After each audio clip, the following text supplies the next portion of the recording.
Halo Sobat Bismillah Official. Istiqomah merupakan sebuah konsep dalam Islam yang menandakan sikap ketabahan, terutama dalam menjaga tingkat ketakwaan dengan memperhatikan keridhaan Allah. Istiqomah artinya berpegang teguh pada sesuatu atau setia pada sesuatu hal tertentu. Istiqomah menyangkut seseorang dalam hal keterus-terangan yang setia menunaikan kewajibannya terhadap Allah. Menjadi seorang muslim menuntut istiqomah dimanapun dan kapanpun. Mereka yang hidup dengan istiqomah, Allah telah menjanjikan pahala dan keberkahan yang besar, baik di dunia dan di akhirat. Istiqomah zikir artinya konsisten berzikir kepada Allah. Namun, terkadang orang tidak melihat perubahan apapun dalam hidupnya meski konsisten dalam berzikir. Lalu apa masalahnya? Zikir itu adalah ibadah lisan dan hendaknya disertai dengan hati. Di saat lisanmu sudah berzikir lalu hatimu boleh khusyuk, jangan berhenti. Maksudnya jangan berhenti zikir hanya karena belum khusyuk hatimu. Tetaplah berzikir dengan lisanmu, karena apapun bentuknya zikir lisan itu sudah ada pahalanya sebelum hati.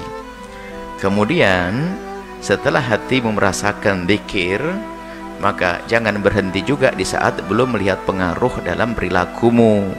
Maka lanjutkan terus seperti itu sambil belajar membenahi perilaku. Ada kesombongan segera dipangkas. Bahkan bisa jadi zikir yang Anda baca selama ini menjadikan Anda bertanya seperti ini. Sebab kalau Anda masih sombong, tidak akan bertanya.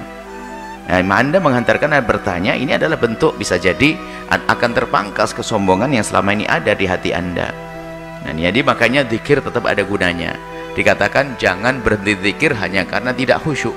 Berzikirlah biarpun tidak khusyuk, masih lumayan lesannya berzikir. Nanti Allah akan beri khusyuk. Jika sudah khusyuk belum punya pengaruh, jangan berhenti karena belum punya pengaruh. Jangan berhenti sholat gara-gara tidak berhenti maksiat. Bukankah katanya sholat akan berhenti ke maksiat, tapi saya sholat terus maksiat? Oh, jangan berhenti gitu, tetap sholat, kemudian sambil berbenah agar tidak bermaksiat seperti itu. Lanjutkan zikir yang Anda lakukan. Maka ada faktor yang lain, apakah makan kita dan sebagainya, terus kita benahi. Kenapa kok saya masih belum bisa nerima kebenaran dari orang lain? Pangkas kesombongan. Sombong itu sebetulnya bahannya satu dalam hati, cuman kadang bentuknya berbeda-beda. Kantong sombong sama.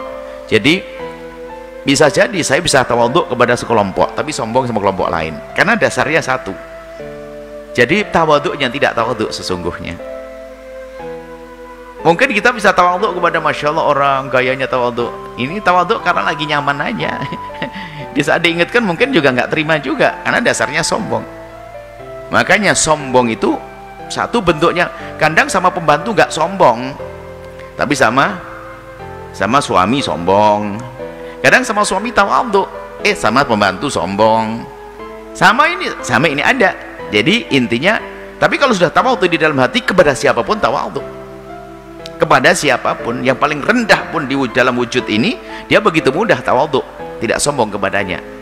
Nah, dalam diri kita semua ada bibit-bibit penyakit hati, ada bibit sombong, karena ada hawa nafsu dalam diri kita. Bahkan jangan sampai ada orang berani berkata, aku sudah tidak ada sombong dalam hatiku. Wah, ini nggak benar. Justru ada hawa nafsu di dalam diri kita, lalu ada kesombongan, ada dendam, ada dengki. Kehebatan adalah di saat Anda memerangi itu semua. Sudah sombong, kenapa sih saya setiap diingatkan sama pembantu saya kok ya Allah, pembantu saya nah, setiap kali mengingatkan saya lagi, awas ya, tak naikkan gajinya 2 kali lipat. Oh, itu baru hebat. Jadi setiap ada kesombongan dipangkas dengan kebaikan, itu baru jihad. Seperti itu insyaallah. Wallahu a'lam bishawab. Banyak dalil dalam Al-Quran dan hadis tentang istiqomah. Ada berbagai macam keutamaan yang akan didapat oleh seseorang apabila ia beristiqomah.